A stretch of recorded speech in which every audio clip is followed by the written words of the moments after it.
morning and welcome to Lentilka, sailing on El Clyde. Over there we have a West Kilbride. We're currently sailing towards Port and Cross, as always. Easterly wind. Okay. That's better.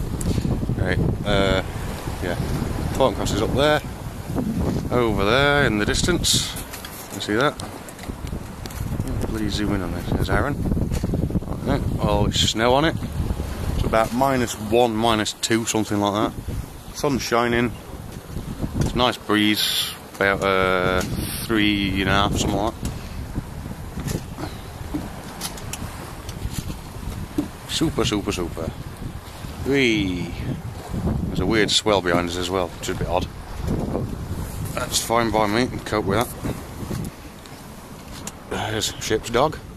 I'm second mate, whatever. First mate. Right. What are we doing in a minute? I don't know, about averaging about 5 knots-ish. So, not too bad. There you are. We've got the sails. Right, bye.